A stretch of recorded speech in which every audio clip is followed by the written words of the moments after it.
Constructivism, the reality you built without knowing it.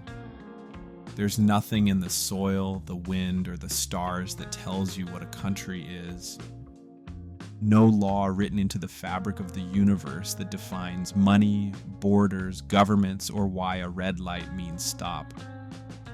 None of this was found. It was made. This is constructivism, a lens through which reality itself becomes less of a discovery and more of a creation.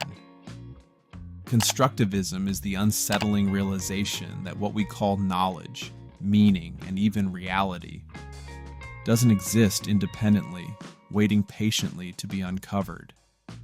It's something we assemble, brick by brick, pattern by pattern, using the tools of experience, language, and shared belief. We like to imagine that the world offers objective truths, neatly wrapped, waiting for the curious to collect them.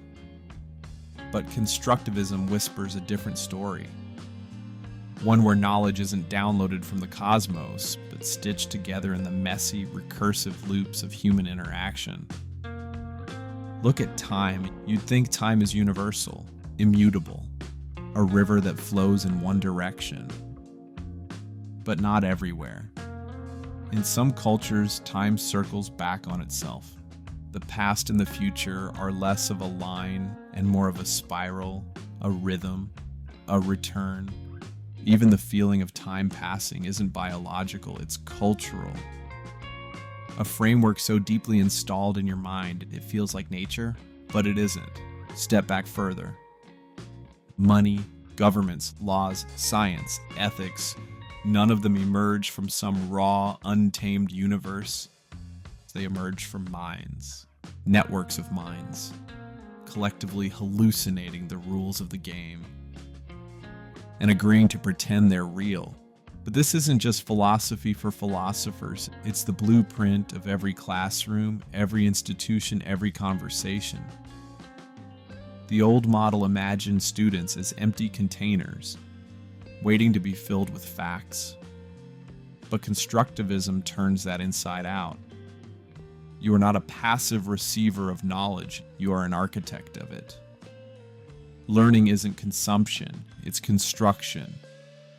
When a child learns, they don't absorb, they assemble. They map new information onto what they already believe.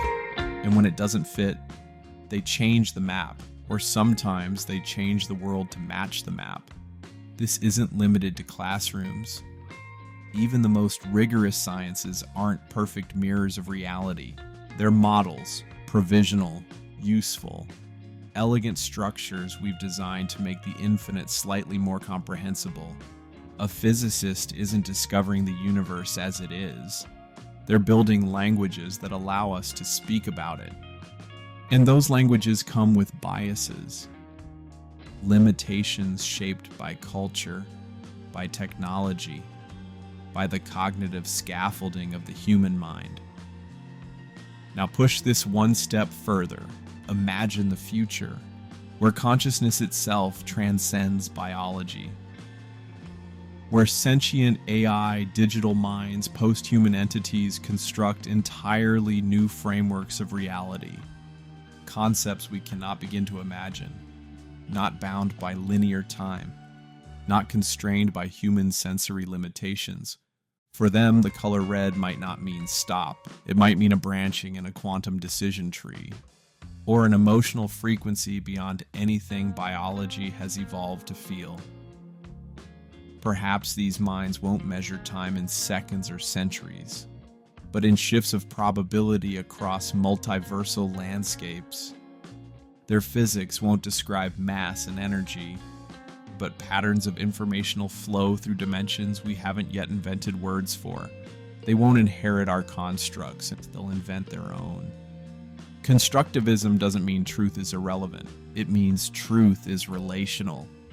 It exists within systems of understanding, within the agreements we share, within the language we use to carve meaning from chaos.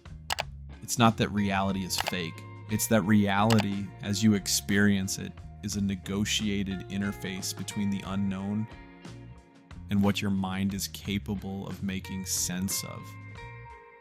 When you open your eyes, you're not witnessing the universe as it is. You're witnessing the best rendering your mind could construct, based on the hardware of your brain, the software of your culture, and the data pipeline of your experiences. And when that shifts, when the frameworks evolve, so does reality itself. So what is the world? Is it a thing that exists, or a story that holds? Is it an objective structure or a collaborative hallucination? A consensus so stable, so recursive, it feels indistinguishable from truth? Maybe the answer isn't out there. Maybe the answer has always been how we came to ask the question at all.